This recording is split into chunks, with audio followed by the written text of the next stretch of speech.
All right, I'm going to share some tactical suggestions that I think might help now or in the future if you have an opening.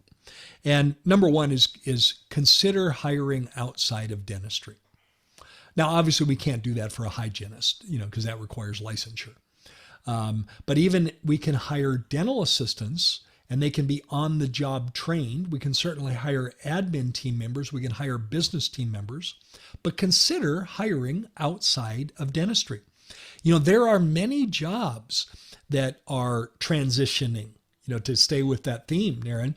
There's many jobs that are transitioning.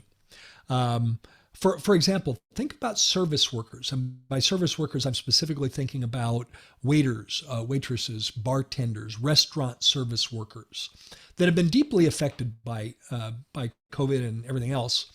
And they want to change careers. If someone has worked in the service industry, dentistry at a core level is a service industry. Would you agree with that, Naren?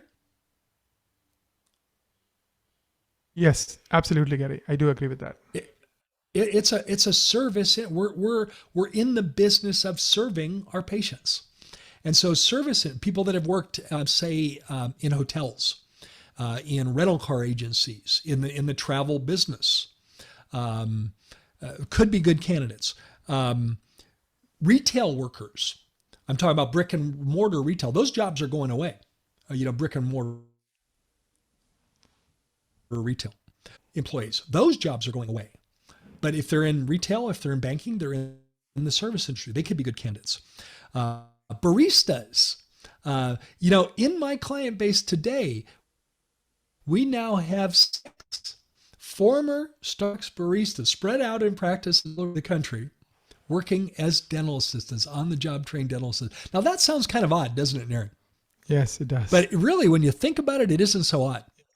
It's really not odd because baristas are good at multitasking. Mm-hmm. And let's face it, dental assistants need to be good at multitasking. They've also likely had some training. Starbucks actually has good service training. But we have 6 of them working successfully.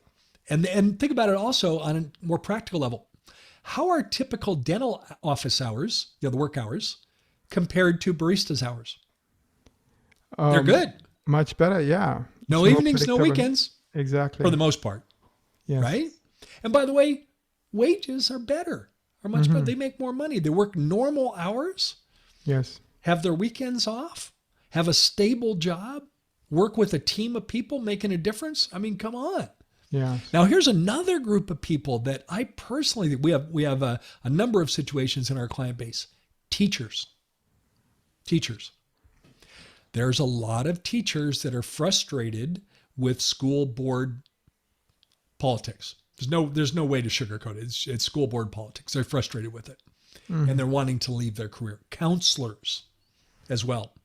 They make very good potential dental team members. So I would start by saying on a tactical level, consider hiring outside of dentistry. And think about strategic hiring. There's never been a more important time to do strategic. What I mean by strategic hiring is that we're hiring to match values, to match mindset, to match perspective. Not so much for tasks. Traditionally in dentistry, you know what we've hired for? We hired for task. Can you file an insurance claim? Can you answer the phone? I think we need to step away. We can train the task stuff. Now, again, hygiene, we need to have licensed team members. That's a different scenario. But think about strategic hiring where it's more important than ever to hire for values, to hire for mindset, to hire for culture, for fit in your practice. Avoid hiring out of desperation. I know that's a hard thing to do when you're shorthanded. But almost every time you hire, I've got to fill this position, and I know so-and-so isn't ideal, but I'm going to take a chance. Those often result in failure.